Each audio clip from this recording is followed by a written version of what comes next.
НТС телеканалы эмнеге долбоору.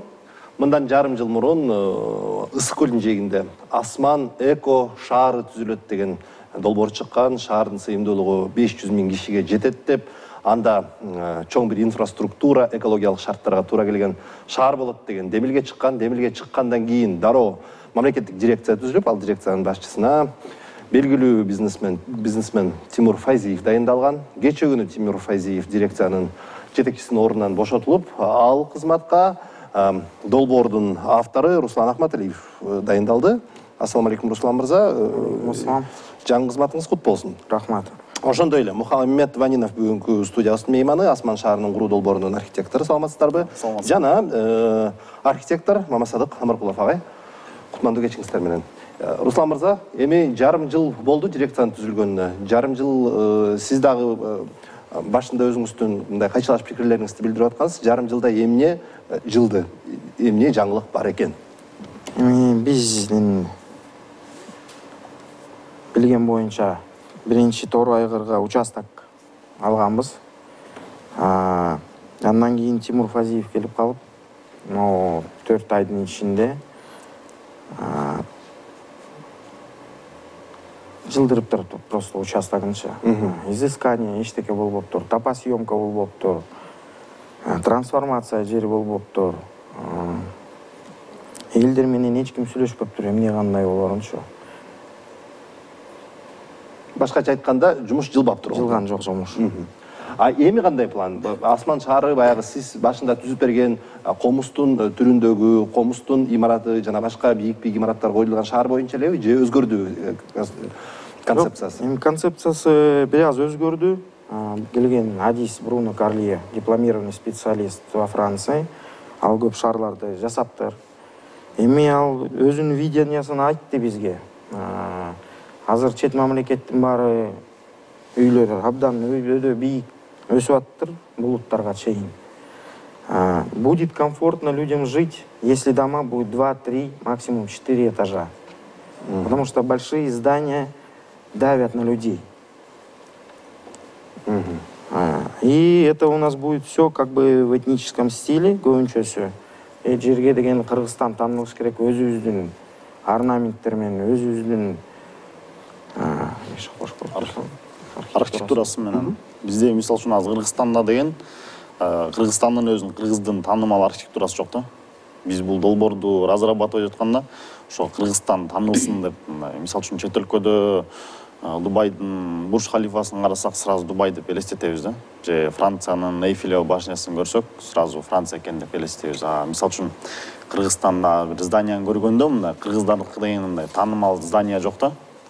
Ошондуктан биз могу комуздун зданиясын ошо кошуп, кыргыз стилде ушуну көрсөтөлү дегенбиз да, ошол шаар мененчи. Анткени бүт азыр постсоветский пространстводагы страналарга карасак, өзүнүн архитектурасы жок дагы элечи, бүгүнкү күнгө чейин. Калкынын саны ошол эле 500 000ге ылайыкташтырылган шаар болуп атабы, же андан кыскардыбы? Азыр деген имараттардын бийиктиги 4 этажга чейин эле болуп атса. Азыр деген биз изилдөө иштерин жүргүзөбүз. На данный момент 100 000ге жеткен суу бар. Обеспечивать этиш керек да элди суу менен, электроэнергия менен, продукты питания менен. Ошо изилдөө иштер бүткөндөн кийин биз айтабыз, возможно, на 100 000 этот город будет, возможно, на 200 000. И анан участок чоң болгондуктан мы можем этот город поделить. Здесь на 100 000, здесь на 100 000, здесь на 100 000. Ошондой болсо болот да. Мындай микрошаарчаларга бөлүнөт. Ооба. Түшүнүктүү.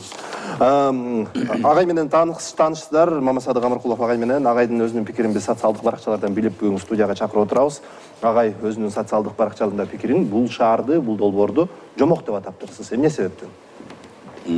Рахмат Эркин мырза. Мен эми бул идеянын баштаган бул жигиттер болгондон кийин, эми бул жакшы идея, мейли.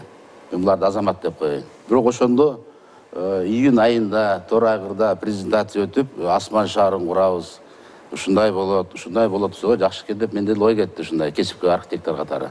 Анан бул шаар кандай болот экен десем, мына азыр эле айтып отурат, ушул мунун кээ бир калпсыздык жактарын кеткенин байкап аттым да. Эми баягы эсеп кысабы болбой туруп эле 500 000ден 700 000ге чейин калкы бар шаар болот дейт. Мунун артында кимдер туруп, кимдер курат десем, Кытай, Индия, арабтар деп атат. Анан бир так эмеге токтолбойт да. Анан ошондо эми карапайым элдин атынан ар ким кайрылып, өзүнүн көз караштарында мындай жазып жатышканда мен өз пикирим менен чыгып туура нерсени айттым да. Эми Ысык көл чынын айтып келгенде биздин ыйык куттуу жерибиз. Ал жерде 1998 жылы Ысык көл областы өзү биосферный зона деп өзлөрү закон кабыл алып койсо, 2001 жылы аны ЮНЕСКОнун ошол мындай Өзгөчө корголгон резерваттардын тутумуна кирген. каттамына киргизип туруп коюшканда, бул чынында ыйык территория, ушундай жер экен, тоолуу жердеги көл экен, бул жерди абайлап сактагыла деп. Ошондой эле биз эми 70 жыл Союзда жашап өткөнбүз. Ошондогу жашап аткандагы улуу кесипкөйлөр, инженерлер ошондо да анализ кылып, Ысык көлдү бул ыйык жер экен, бул жерге өтө чоң курулуштардан абайласак, бул жерде эс алуу, ушундай жайларга айлантып, мындай программаны ушул негизде иштесек деп туруп, бизге ошол кезде мына Кыргызский Узморе, Голубой Ысык көл, анан Аврораны курганга эле жетишип калдык да. Ошо боюнча токтодук. Андан бери 30 жыл өттү дагы эми бүт жеке менчикке өтүп, эми Ысык көлдү айтсак, ар кандай байлардын эле баягы дачасын айланып көлдү абдан булгап атабыз да. Анан бул жигиттердин Асман шаарын укканда, эми мен архитектор катары айтып коеюн. Бул эко-город деген раз биздин Кыргызстанга ушундай агып келип аткандан кийин жок деп эле каршы болгонго мен андан алысмын. Ошол шаарды кандай кылып кетебиз? Кандай кылсак болот? Ысык көлгө жайгаштырганга болобу деген ой жүгүртүүлөр менен ошол 1 жыл аралыгында мен абдан көп анализдерди кылдым. Элдин да оюн уктум, дүйнөлүк аналогдорду да карап, анан кийин жүрүп отуруп, өзүм сентябрь айында сабакка келсем, Мухаммед бул 5-курстун студенти экен, ошонун автору менмин деп кайра жолугуп атпайбы? Ошондон мында мен бүт данныйды уктум. Бул каяктан башталган? Бул кантип башталган? Бул ким? Жогорку жак билеби десем, билет дейт. Руслан мырзаны тааныбайм, бүгүн жолугушуп атабыз. Бул жигит кандай? Ушун менен десем, ушундай информация бул мурдагы жылдардан эле мындай өзүнүн ой жүгүртүүсү болуп келген экен, мурдагы жетекчилердин убагында деле да. Анан азыркы жетекчилер колдоп атат. Анан кийин ушунун негизги инициатору менин агам деди дегенде мен мейли дедим, ага да каршы эмесмин деп туруп, анан кийин мунун көбүр ошо жана сиз айткандай жана санынын тактыгын бир аз карашыбыз керек. Анан азыр анализдер жүрүп атат деп атасыз. Ар бир нерсени алдын ала тактык экономикалык баягы эмени чыгарып, андан кийин кесипкөйлөргө талкууга чыгарып, андан кийин чыгып туруп барсак бүт иш жолу өзүнүн жолу менен бышып келип туруп, мүмкүн Ысык көлдө ошондой шаар болоптур. Бирок чакан бир эмеге келербиз да. Ооба, биз айтпадыкпы ошо изыскание бүткөндөн кийин анан жаралай айтабыз канча миң кишиге ошол шаарчалар болот. Бирок алдын ала 500 миң деген сан чыккан, ошол себептен биздин дагы баягы пикирлерибиз кайчылаш келип атат да. Сиз айтып атпайсызбы, Мухаммед мырза, биз жана Эйфель мунарасы менен Парижди тааныйбыз, башка имараттар менен тааныйбыз деп. Кыргызстан тааныла турган имараты жок да. Бирок Кыргызстан тааныла турган табияты бар да. Балким ошол табиятты эле калтырып коюу зарылчылыгы бардыр. Табиятты бузбастан. Мен муну айтканымдын себеби 100 миң кишилик шаар болобу, 200 миң кишилик шаар болобу, Ысык көлдүн экосистемасына өзүнүн чоң залакасын тийгизиши мүмкүн. Муну экологдор дагы петициясына жазып чыгып, президентке кайрылуусунда жолдошту. Экологиялык тарабын карадыңыздарбы? Бүгүнкү күндө азыркы Тор айгырдын участогу багарный жер болуп эсептелинет. Аякта эчтеке өспөйт. Кичинекей эле бир чөптөр өсөт, чөптө эле мындай 2-3 кустик эле өсөт да. Мындай топурак болуп эле жатат. Биз ушундай шаарча салганда, биздики деген шаарчабыз ушундай. Азыр французский архитектор менен бар жолугуп кезип жерди көрдүк. 2-3 этаж кылалы дейт. Анан жерлери, территориялары, үйлөрдүн заборлору жок болот. Жана американский стилде забору жок. Кичинекей үйлөр, сразу дворлору бүт облагороженный, жашылчалардын баарын тигебиз, чөптөрдүн баарын тигебиз. Ошондо биздики ошол топурак болуп турган эчтеке өспөгөн район, жашыл бир кичинекей город болот да. Сиз айтып атпайсызбы, бирок ал жерге эчтеке өспөйт, багарный жерде. Билейинби? Жана саркындуу суулар бар да. Очистной сооружение болот. Азыр новый технология везде. Ошол жактан бактериялар болот. они перерабатывают фекалии. Потом через фильтрацию проходя 97% чейин тазаланат суу. Ошол суу поливке кетет на озеленение этого города. Наоборот, тияктыгын Бруно Карлия келгенде жерибизди көрүп да мен ойлогом дейт. Ошо экологияга зыян кылып калабызбы деп. А көрсө силердин жер идеально эчтеке жок экен да. Бак кыйбайт экенбиз, кустарниктерди кыйбайт экенбиз. Там можно нормально развернуться. Бирок ошол нерсени курганга чейин деле ага кирген унаалар, аяктан чыккан инструменттер, ага иштетилип чыккан курулуш материалдардын баардыгы акырындык менен экологияга өзүнүн зыянын келтире берет да эми. Чоң шаар эмес, бир үйдү куруп атканда деле айлана чөйрөсүнүн баары. Анысын карайбыз да. Азыр Ал эмне жерге калып калмак беле. Азыр мисал үчүн бүт материалдар кирпич деле жерден чыгат. Бетон деле жерден чыгат. Мисал үчүн. Шебинячев бүт жерден чыгат. Ошол эле материалдар курулат. Мисал үчүн биз деген химикаттар менен эчтеке кылбай элебиз. Бул шаар курулганда экономика көтөрүлөт, ошону түшүнүш керек. Азыр, например, жумушчу орундар жок. Элдер Россияга барып иштеп келип атат. Мигранттар чалып атат. Качан баштайсыз? Ушу семьялар менен биякта жатып иштейли деп. Канча завод ачылат бияка. Это цементный, кирпичный заводы, мебельные заводы, чтобы обустройство этого сделать, стекольные заводы. Это же производство, анан Кыргызстан өнүктүрүш керек да.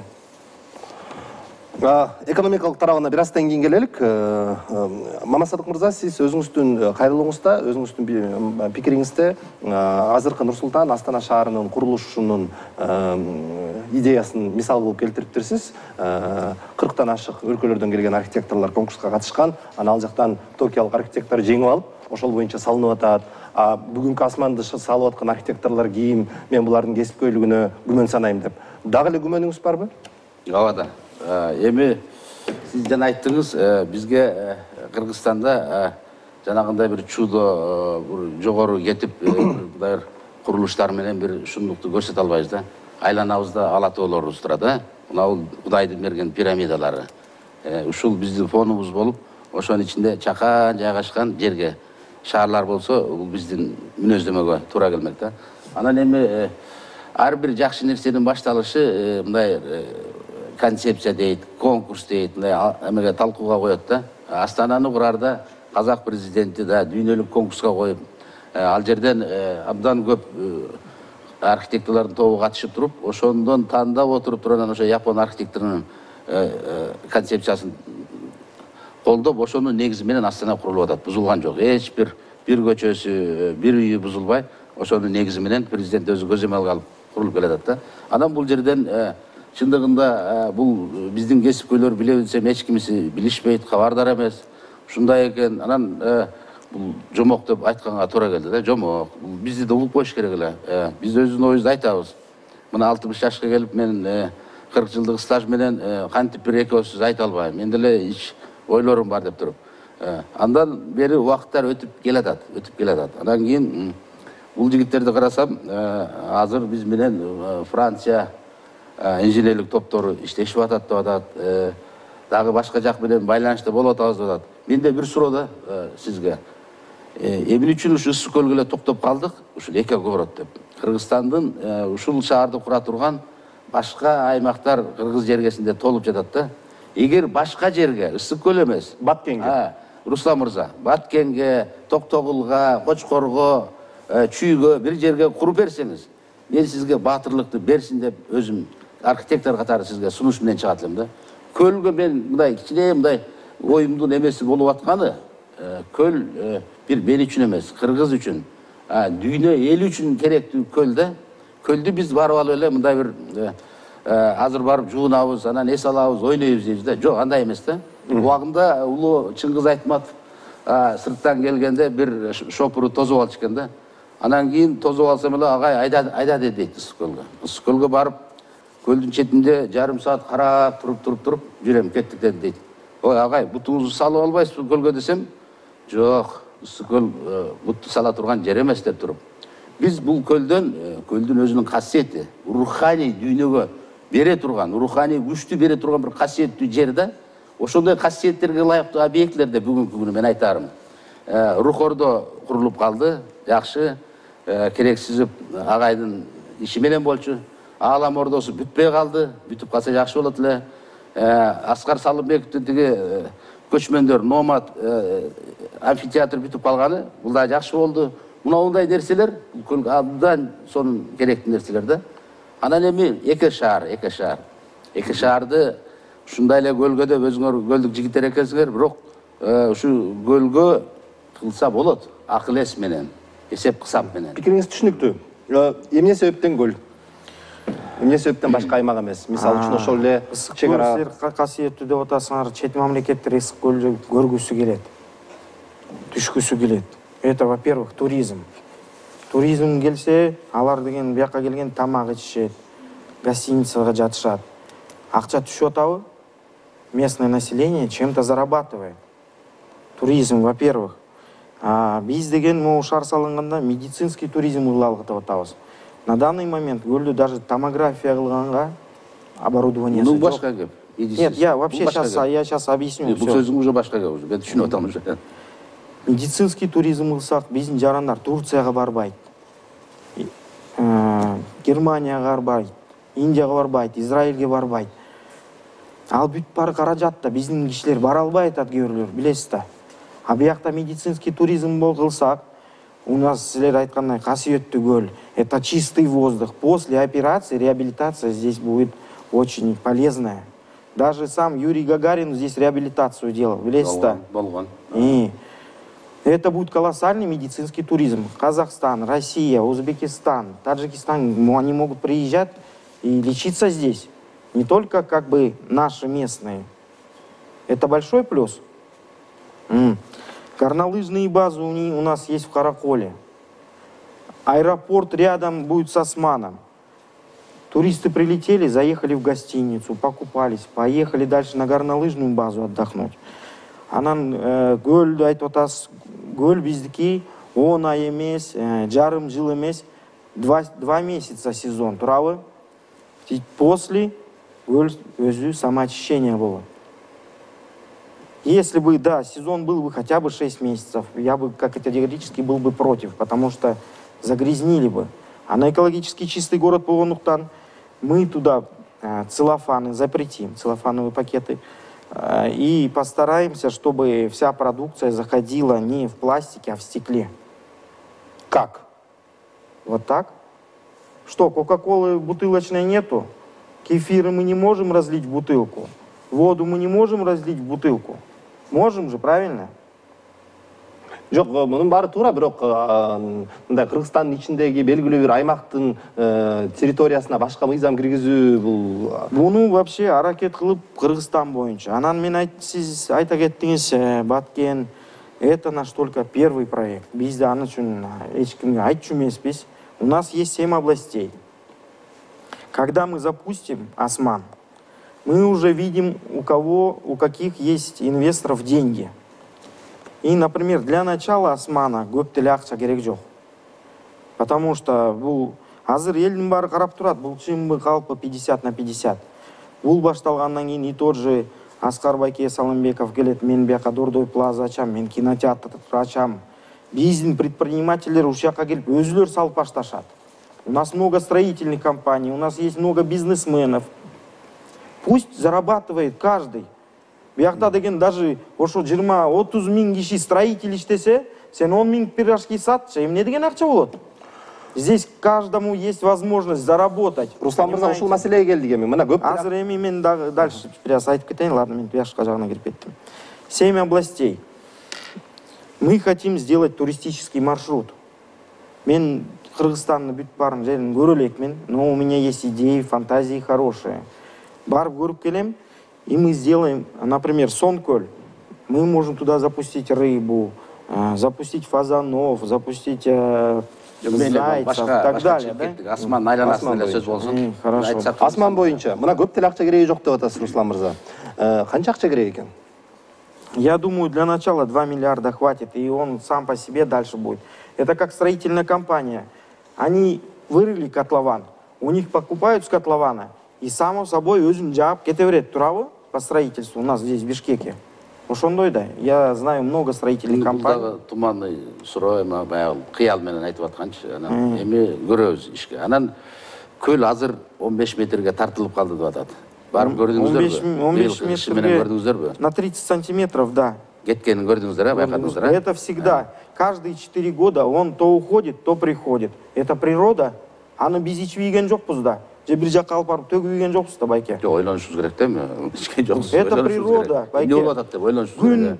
бирок суугураак болуп калды, суу азыраак кирип калды. Анан көлгө ушу шаар деген нагрузка деп коет, нагрузка болгондон кийин ушу көлүбүз кыйналып калбайбы эле мен ар дайым ойлоном да. Кыйналып калбайбы. Бул ушуну ойлонушубуз керек. Абдан. Кыйналбаш үчүн ошону сактап, жолун, тартибин, ыгын таап кетиш адам акылынан чыкса болот. Ошон үчүн биз айтып атпайбызбы? Изилдеп бүткөндөн кийин баарын, анан кийин уже проектти кылабыз, анан айтабыз, насколько будет это все рассчитано. Азыр ошого жете элекпиз, Жете элекпиз. Азыр мына изилдөө иштерин азыр баштайбыз. Концептуалдуу иштер менен жүрөбүз азыр, Туура. Аны түшүндүм. Анан медицинский багытка коем дегениңизди мен кабыл аламын. Эгер медицинский багыттагы шаар болот, эки город. Агайлар, ал эми ал багыттары боюнча жана каржы маселесине кирелик. 2 миллиард долларга шаарды куруп баштоо мүмкүнбү? Же бул дагы өтө төмөндөтүлүп көрсөтүлгөн акчабы? Мүмкүн. Эми шаар сразу эле үйлөрдөн кетпейт да. Шаарды куруш үчүн шаар деген каркас болот. Адамдын скелети сыяктуу каркасты түзүш үчүн биринчи иштерди жүргүзүш керек. Инфраструктурасы болуш керек, жолу, канализация. Ошолго 2 миллиардты салып, негизин түптөп кеткенге бул кетет да. Ошо түптөлгөндөн кийин ким Руслан мырза айткандай, анан инвесторлор мен берге курам деп Өзүлөр келет. өзү чыгады. Эми 2 миллиард долларыбыз барбы? Мы подписали контракт на 5 миллиардов. С кем? Ким менен? С французской компанией Finetrep. Не меморандум, который ничем не обязывает. Алар государственный уровень эмес. Сиз менен контракт түзөтөбү? Мы же госдирекция. Госдирекция. Силер менен түзүп койду 2 миллиардга. 5 миллиард. 5 миллиард долларов. Башкача айтканда, Там, француздардан короче, келген 5 миллиард. получилось четырехсторонний контракт. Трехсторонний. Трехсторонний контракт. Кудай буюрса, жакын арада чечилет. Садыр Нуркожоевичке кирип чыктык. Французы рассказали свое мнение, как они это видят. И Садыр Нуркожоевич, сами знаете, он поддерживает этот проект. Кыргызстан бирдеме салыныш керек да, же эски үйдө кечке жашай бериш керекпи? Новшества нужны? Нужны. Кээ бирлер айтат фантазер деп. Лет 15 назад такого телефона не было, правильно? Кто его придумал? Фантазер. Мы по видео разговариваем, без кнопочек нажимаем. Үмүт, жакшы үмүт болсо Кыргызстан үчүн. Биздин жарандар ошол жакта жашасын деп атабыз да. Өнүксүн, өссүн. Вы хотите, чтобы ваши дети в новых школах учились или в старых, где полы проваливаются, в новых садиках, в новых университетах? Мышлениелер өссүн, же Өтө жакшы маселени көтөрдүңүз. Вы подняли очень правильный вопрос. Мы хотим, чтобы наши дети учились в новых школах. Мы хотим, чтобы наши дети ходили в новые садики. Так вот, может быть, уже существующие садики и школы, и город отремонтировать для начала? Смотрите, новый город, астына канализация жок, жолдор жок. Можно построить как хочешь, правильно, Байке? Туравы? Чтобы этот город построить, его сначала нужно демонтировать. Демонтаж — это большие деньги. И, возможно, мы, например, хотим вот здесь поставить дом, а там канализация. Канализацияны үстүнө кое албайсың да. Жок, Руслан мырза, мынандай суроолор жарыялап атат. Анан мен азыр жооп бүтөйүн. Сиз 5 минутубуз калды эфирге. Блин, я даже сбился, методовича. По новым садикам. Мейли суроо беребизчи. Мындай да, эми асман деп туруп, биз келгенде мына Бишкек центрибиз, эмтерде тамчы аэропорт бар. Келгенде ушу Бишкектен баштап босогобуздан төрүбүзгө чейин бүт төп келишип келиш керек да. Бир жерде эле ушундай эле асман деп эле өзүнчө резервацияда бир жомокту коюп, анан кийин жомокту айта берсек, бул жомок деп айтканым ошол да, ошол. Все, я вспомнил. Ошол жомоктун башатын, мына бул жолубуздан баштап, аэропортубуздан баштап, башка жерибизде баштап туруп бириктирсек, бул жакшы болмок. президент анын баарын колдоп атат. Ушундай болуп кетсе экен деп атат. Ушул идеялар ишке ашып, сонун болуп кетсе мен эмнеге каршымын деп. Убагында Шопенгауэрдин бир сөзү бар. Ар бир жакшы нерсени башында шылдыңдайбыз. Андан кийин каршы чыгабыз. Андан кийин баарыбызды жалпы колдоп берип, ал нерсе ишке ашат деп. Ошол эле Мерседес, ошол эле баары ишке ашканда, Кудай буйрусун эгер ашырып кетсеңер. Бирок жанагындай көп вопросторду түйүнүн чечип алышыбыз керек. Вот смотрите, у нас есть же специалисты. Мы с ними со всеми будем разговаривать. Кандай туура болот? Алар өзлөрүнүн мнениясын айтат. Чет мамлекеттен келген архитекторлор алар өзүнүн мнениясын айтат. Анан биргеликке келип туруп, анан ошондой иш кылабыз. А вы говорите вот насчет Бишкека. Сначала мы отстроим Осман, дай буюрса, потом потихоньку можно приехать сюда и развивать этот город. Акырындан четинен туурабы? Тескери иш кылып атабыз. Негизи ошондой ойлор бар. Но Мисал үчүн азыр Бишкектен баштай элсек, Бишкекти караганга деген Бишкекский городской кеңеш бар. Ал ошолордун иши. Мисал үчүн азыр бир тааныш байкеге чийип бердик, мисал үчүн реконструкция БЧК деп. Мына Кудай буйрса подписали ал проекттечи. Биздин фирма чийип берди. Бишкек уже жаш балдар келип, аякта оңдоп башташты уже. БЧКдан баштап атышат. Шаардын өй жагына кетип атпайбы барычы? Ылдый жагы калып калды. Ылдый жагын развивать этелеп, ылдый кетип атышат азырчы. Мен ошо проект боюнча коллегалар менен. Мухаммед мырза, а сиз азыр деле шаардын куруу долбоорунун архитекторусуз. Башкы архитекторусуз. Тажрыйбаңыз канча? Тажрыйбаңыз. Опытпы? 4 жыл. 4 жыл. Сиз мындай тажрыйбаңыз өтө кенен эмес деп 4 жылдык деген архитекторлор үчүн аздык кылат да, анан 4 жылдык тажрыйба менен мындай чоң долбоорду башкартуудан кооптонгон жоксузбу өзүңүзгө мындай чоң жоопкерчилик алуудан? Биринчиден биз деген любой адам сразу өйдө өсүп кеткен эмес. Экинчиден биз деген ушу Кыргызстанды оңдойлу деп, мисал үчүн азыр бүт жаштардын баары чет өлкөгө кетип атпайбы? Барып бияка иштейли, башка жерге баралы, Кыргызстан болбой калды депчи. Биз деген ушу Кыргызстанга калып, Кыргызстандын ушу уровень көтөрүлүп, ошого мындай коркпой ошо байкелерибизден коллегалардан, улуу коллегалардан сурап, ошолордон кеңеш алып, жоопкерчиликтен корккон жоксуз. Жок. Руслан мырза, убактыбыз бүтүп баратат тилекке каршы. Бул айтылып аткан пессимисттик көз караштар, бул студиянын көз карашы эмес, сиз деле социалдык тармактарды жакшы изилдеп атсаңыздар керек. Бардыгы тең Бишкектин Койбакаров көчөсүн оңдоп коюп анан кийин чыкпайлыкпы деген сыяктуу пикирлер көп, албетте. Анан ишенбестиктин дагы бир жолу дирекциянын түзүлгөнүнө жарым жыл болду, а бирок мына сиз айтып атасыз, биз дагы эле концепциясын иштеп атабыз деп. Анан жарым жылдан бери баягы иш ордунан жылбаса, эми жылып кетерине дагы күмөн санап атабыз деген эле сөз да. Смотрите, я не знаю как, но Тимур Фазиев, он бизнесмен. Он хочет заработать там деньги. Право? Это наше детище. Мы ради Кыргызстана, ради страны. Ошол дирекция түзүлүшүнө мен өзүм зарплат баарына төлөгөм, вплоть до бланков, до печати. Мына Кудай буйрса өзүбүзгө кайра келди ошолчу. Но ар кандай случайлар болот экен, кто-то есть, кто хочет палки в колеса ставить. Это жизнь. Но биз ошо Кыргызстан үчүн, мамлекет үчүн салып коелу. Дирекциянын печатын көчөгүнөн эле алдык. Нам только руки вот вчера развязали. Эми ишти баштайбыз, мындай көп сүйлөбөй иш менен көрсөтөлү.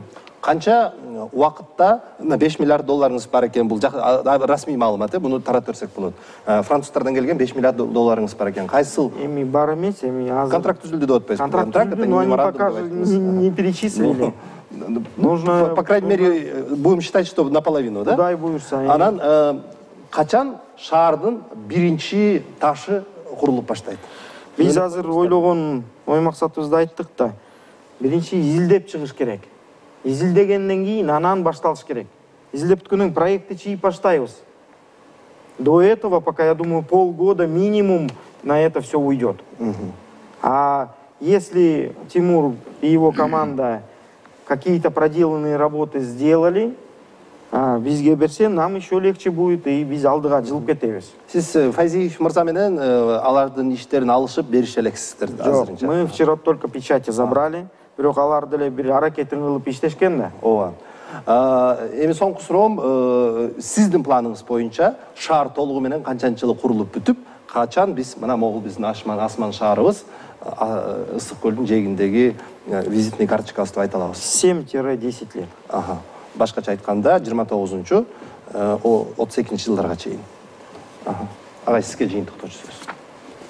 Эми талкуу жакшы иретинде жүрдү. Балдар ушундай көлгө деп эле берилип алыптыр, көлдүн жигиттери экен. Бирок жанагы мен айткан кемчиликтерди эске алып, эл айтып атат, элден угуп атам. Акыл эс менен айттыңыз жарым жылда чынында биринчи абдан стадияны перед проектный бүт тактап бир иретке келип, талкууга коюп, анан чыгып келип, раз сиздерди Кудай колдоп, өкмөт колдоп атканда мен каршылык көрсөтө албайм. Бирок каршы оюмду айта берем ар дайым. Сиздер туура иштеңиздер. Критика это всегда полезно. Нам нужно идти вперед, нам нужно учиться таких у людей, как вы. Опыт бар да сизде. Ошол сиздер менен чогуу иштешебиз. Госстрой бар, архитектура бар. Все министерства, которые есть, они сейчас должны помочь нам, чтобы мы этот город построили. Разычылык агайлар, бирок кыргызда жакшы сөз бар, жөжөнү күздө айт деп. Анан күз келсин, жөжөлөрдүн чоңойгонун көрөлүп, жөжө боюнча калдыбы, аны дагы мөөнөт убакыт көрсөтөт. Разычылык бар болуңуздар. Рахмат.